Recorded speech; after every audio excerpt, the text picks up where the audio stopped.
আমরা সমাধান করব ক্লাস 7 পেজ নাম্বার 2 নিজে করি 1.1।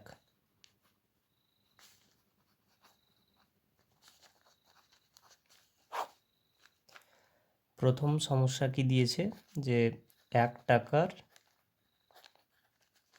1/2 অংশ সমান কত পয়সা।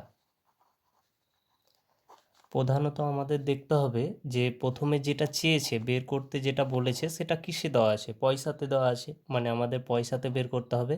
অতএব আমাদের যে কোশ্চেনটা দিয়েছে সেখানে যে টাকাটা রয়েছে সেটাকে পয়সায় পরিণত করে নেব। তাহলে এখানে লিখে নেব যে 1 টাকা সমান 100 পয়সা। এবার আমাদের কাজ কি বলেছে, 1 টাকার 1/2 অংশ, অর্থাৎ কি তার মানে আমরা এখানে কি পেলাম যে 1 টাকা মানে 100 পয়সা। অতএব আমরা কি করব, 100 পয়সাকে 1/2 দিয়ে গুণ করব। তাহলে 1/2 দিয়ে গুণ মানে কি, এখানে 1/2 দিয়ে গুণ মানে হচ্ছে যে 2 দিয়ে ভাগ করা 100কে। তাহলে 2 দিয়ে 100কে ভাগ করলে কি পাবো, আমরা 50 পাবো। তাহলে এটা হচ্ছে কি 50 পয়সা। তাহলে আমরা কি পেলাম যে 1 টাকার 1/2 অংশ সমান হচ্ছে 50 পয়সা। তাহলে এখানে লিখে দিতে হবে যে 1 টাকার 1/2 অংশ সমান 50 পয়সা। সেকেন্ড সমস্যা কি দিয়েছে যে 1 বছরের 1/4 অংশ সমান কত মাস। তাহলে 2-এরটা আমাদের দিল 1 বছরের 1/4 অংশ সমান কত মাস। তার মানে এখানে আমাদের কি করতে হবে, যেটা দিয়েছে সেটাকে মাসে পরিণত করে নিতে হবে প্রথম কাজ।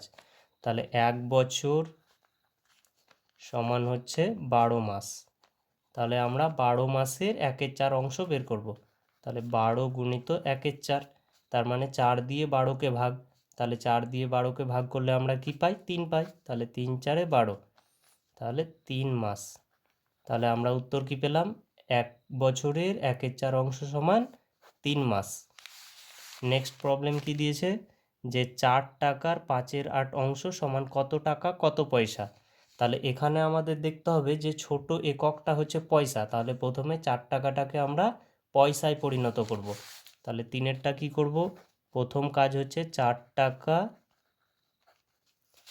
সমান 4 গুণিত 100। 1 টাকায় যেহেতু 100 পয়সা, তার মানে 4 গুণিত 100, 4 টাকায় 400 পয়সা, 400 পয়সা।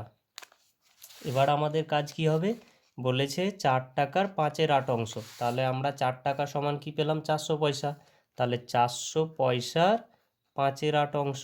তাহলে কাটাকাটি করলে কি পাই, যদি 8 দিয়ে আমরা ভাগ করি 400কে, তাহলে 400কে 8 দিয়ে ভাগ করলে কি পাচ্ছি যে 5-8 40, 0 নামালাম আর এখানে 0 দিলাম, তার মানে 50। তাহলে 8 দিয়ে কাটলে পাচ্ছি আমরা 50। তাহলে 5 50-এ হয় 250 পয়সা।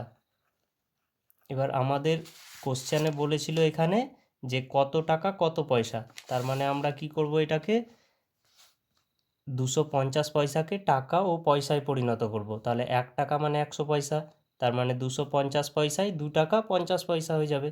তাহলে এটা পেলাম 2 টাকা 50 পয়সা।